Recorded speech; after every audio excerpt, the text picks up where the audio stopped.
Hey everybody, Tim here with today's episode of Star Trek Deep Space Nine, Season 6, Episode 7. You are cordially invited. So this is it. This is finally the marriage between Dax and Worf. And it's been a long time coming. Overall, I thought this was a good episode. After the 6-part episode of the battle for Deep Space Nine, this one's a little bit more relaxed. It's still pretty intense because we see Worf is part of the House of Martok now. And so Martok and Worf are basically having the bachelor party, which of course they're Klingons, so there's pain sticks and fire and all sorts of stuff that Dr. Bashir, Chief O'Brien, Sisko are all going through with him.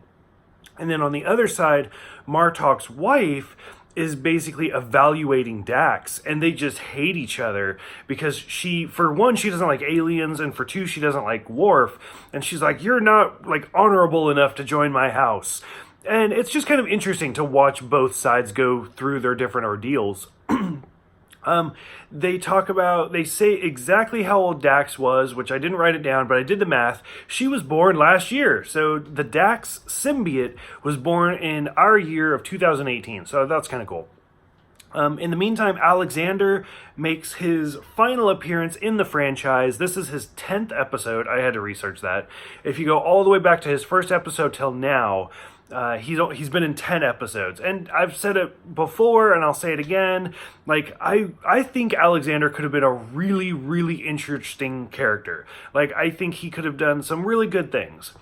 The writers, for whatever reason, did not know what to do with him, and every time we see him, it's just frustrating, and he's just an idiot. So, and the same thing in this episode where he's a good luck charm because everywhere he goes, he just knocks stuff over and breaks stuff. And I don't know, it's super frustrating. I also mentioned how evidently time doesn't apply to him because realistically he should only be 8 years old, and he's clearly closer to 18. So I don't know, Alexander has always just been this weird anomaly to me that I wish they would have handled better.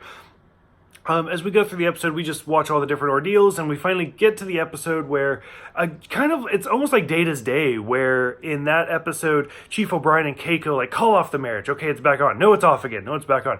The same thing happens in this one, where they cancel the wedding, but then they're back together, and then they fight again. But finally, we get to the end of the wedding. They're all in their red dress uniforms, whatever. And they say their vows, and it's really sweet, and it's really happy to finally watch Worf get married, because at this point, let's see, 7, 8, 9, so we've seen him for 10 seasons now. So it's kind of fun that we're finally seeing his wedding. I wish we would have seen Dax longer, or for them to be together longer. It would have been interesting to see them in other stuff, but not even going to get to that point. We'll get there later on in the end of the season. And then, but overall, the last time we saw Worf in a real relationship was with Counselor Troy in Season 7 of The Next Generation, and that just, ended. We never got any confirmation on why, just we go into the Generations movie, and they don't even talk about it. So, overall, I thought this was a good episode, and it makes me happy for Worf. For those who have seen this one, what did you guys think about it? What did you think about Worf and Dax's marriage? What did you think about all the different, heritage culture things that they had to go through? Go ahead, let me know in the comments below. Thank you guys for everything, and I will see you guys next time for the Mirror episode, Resurrection.